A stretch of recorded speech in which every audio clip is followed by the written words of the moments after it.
Without shock, the best team in all of college football wins the Rose Bowl and advances on to the national championship. Here in this video, we will be breaking down all the latest from the Alabama-Notre Dame game. We'll be getting into the national championship. Who does Alabama want to see and who does Alabama want to win the next game versus Clemson and Ohio State coming up just after this. So that's going to be coming up soon. And just really breaking this game down because Alabama's the best team in college football. There's literally no chance that you could even convince me that there's anyone, especially offensively, on Alabama's level. This offense, even though they only put up 31 points, I think a big reason on why Alabama was only able to put up 31 points in a team where they've been averaging 49.7 points a game. This team only put up 31 because Notre Dame did a really, really good job at managing the clock in this game. I don't know if you take notice of that, but for an Alabama team that's been going out and scoring so much on every single drive, you really got to manage that clock and get the ball out of their hands for as long as possible. So that's why you saw some extended drives by Ian Book in that Notre Dame offense. By the way, guys, if you love college football as much as I do, especially if you're an Alabama fan or an SEC fan, I cover a lot of SEC stuff, so I'd really appreciate it if you went down below and dropped a sub. That would mean the world to me. But let's get into this game because we still got a bit of time left, but of course, this game is well wrapped up in the books. We'll take a look at some of the stats, starting off with the quarterback in Mac Jones, who Heisman finalist. You're going up against your own wide receiver for the Heisman race. I know that these games mean nothing for the Heisman race because those votes were in, I'm pretty sure, on December the 21st. In my opinion, Devontae, even though that this game didn't count for the Heisman, it will be a true tragedy if Devontae Smith does not win the Heisman. He has 3 touchdowns to this point. By the way, guys, go get your trophy remix shirts in the store right now. We got some for $15. We got some for $30, depending on what style you want. Great quality. Trust me, I got a bunch of our shirts. Amazing quality, great price. Go hit up the store right now. We have got tons of good reviews from all our fans so far on the shirt, so definitely go get yours down below. Devontae Smith so far in this game, 7 receptions, 130 yards, 3 touchdowns.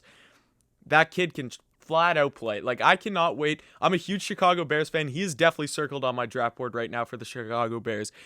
The way that he's been able to play, you even saw some of the plays, like, I go back to a play, I can't remember, it was either second or third quarter.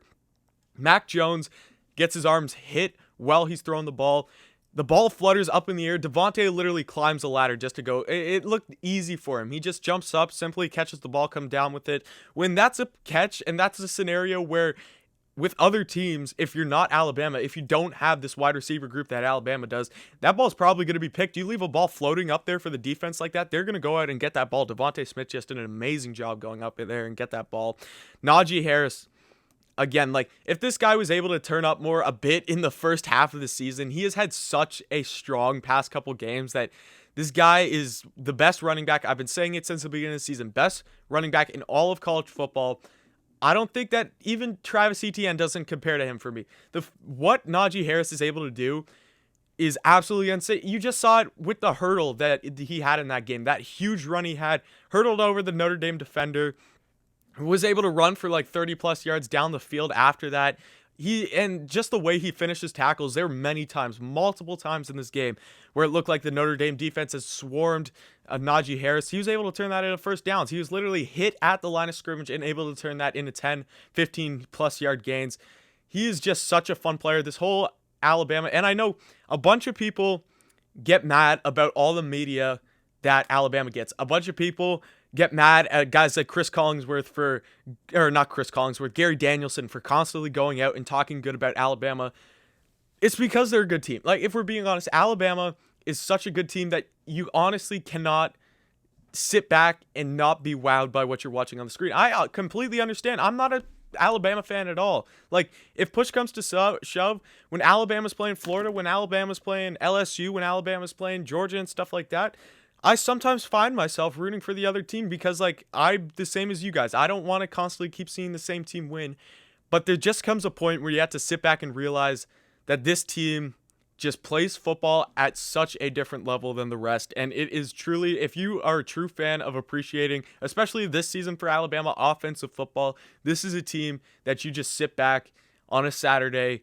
Even if you're not a fan of this team, you just sit back on a Saturday, grab whatever your favorite food is, your favorite drink, sit back, relax, and just watch some good offensive play, because you're always going to have a show on. You're always going to see something special from this Alabama team, and that's what you got in this game. Forrestall had a really, really good game for Alabama, too. We should not forget about him. What did he have in this game? He had 3 receptions, 31 yards. He was big, tight end presence, also some big blocks for him. Najee Harris got in the receiving game a bit, but not all too much. He had 4 receptions for 30 yards. You had John Mechie going 3 receptions for 53 yards. John Mechie is obviously my favorite player on Alabama. If you don't know why, it is because I am personally Canadian, and if you did not know, John Mechie on the Alabama Crimson Tide, number 8 for the Tide, is also Canadian from Brampton, Ontario. That's about 45 minutes away from me, so he's a player that I really love. Obviously had the massive hit against Florida in that game. Let's take a look at some of the Notre Dame stats. So currently right now, Ian Book is 19 for 25, 164 yards, 1 interception, no touchdowns. They had one really good drive. The drive that they scored a touchdown, it was because they're all out there they're just extending the drive. Kyron Williams had a really good drive that one. He just finished his runs hard. He was actually really good in this game. He only put up 64 yards, but I think the way that he finished runs, especially against a really, really good Alabama defensive front who started to get hot at the end of the game, he played really good. He was able to finish his runs and everything. We obviously didn't expect some 150-plus yard game out of Kyron Williams, but for what he did put up, I think that he was a big part in why Notre Dame, for the most part, in that one drive where they scored, gave the Notre Dame fan base a bit, the slightest bit of hope maybe that they'd come back and go and win that game. But Kyron Williams was okay. He was pretty good. Michael Mayer caught 5 receptions for 45 yards. There's no one really big on the receiving end for Notre Dame. You had I'm not going to pronounce this right. Skorokinik. I apologize for that, Notre Dame fans. 4 receptions, 41 yards. You had Tyree catching 2 for 31. Kyron Williams, 7 for 26. He was big in the receiving game. I remember hearing that Notre Dame was going to use him a ton in the receiving game, try to get him the ball in his hands. He just wasn't able to get those big yard opportunities that guys like Najee Harris would usually get. Or they were trying to mimic the Alabama play style by trying to get the ball into the running back's hands and let him make plays, because you obviously saw what happened in the SEC championship. That didn't work out too well. Patrick Surtain, whoever he was on, took him out completely of the scenario. Patrick Surtain, you didn't hear his name a whole lot tonight, or whatever it is, today, tonight, afternoon, whatever you want to call it, because he was just able to lock up his receivers so well. Definitely he's going to be the first DB off the board. He had a really, really strong game for Alabama. Christian Barmore, I remember getting big pressure on the quarterback. He dropped, I think he got at least 1 sack in this game. You had Christian Harris picking out the big interception. That was the only interception of the game, the only turnover of the game to this point, which was pretty impressive. If you look at this game, very, very clean football in this game. You did not have a penalty in this game, I don't think, until the second half, but then they started to pile up a bit. There was only 6 penalties in this game. Like you saw, in the first half, nothing happened. Now, there has been, as this game has stretched out, guys have been getting tired, making lazy plays or whatever. You're going to get some penalties. You're going to get some offside, some holds, blah, blah, blah, blah. But for the first half of the game, very, very clean football game to watch. Alabama goes 6 for 10 right now in third down efficiency. Notre Dame is 6 for 13, and Notre Dame is 1 for 2 on fourth downs. Total yards right now, we have Alabama at 437 and Notre Dame at 281. So obviously we expected Alabama to put up the yards. Alabama didn't put up as many points as I expected, but then I attribute that to just the clock management of Notre Dame and how they're able to just withstand their drives and get the ball in their offense's hands and keep it out of Alabama's hands. Because if you start to go tempo for Notre Dame and Alabama gets you, or you start to throw in completions and you leave more time on the clock for that Alabama offense to go and score with the ball, that's when you start to see Alabama score 50. Or you look back at that Florida game. I know I'm using this game a lot as a reference, but it was their most recent game. Florida, very fast-paced offense. You're going to get a lot of big chunk plays, a lot of big throws. All that does is just leave time on the clock for Alabama to go score. Now, Florida does have the offense to compete with Alabama. I don't know if their defense was on that night, but it seemed like Notre Dame, their offense cannot compete with Alabama, so what they had to do was really get the sustained drives, and they just were not able to do that in this game.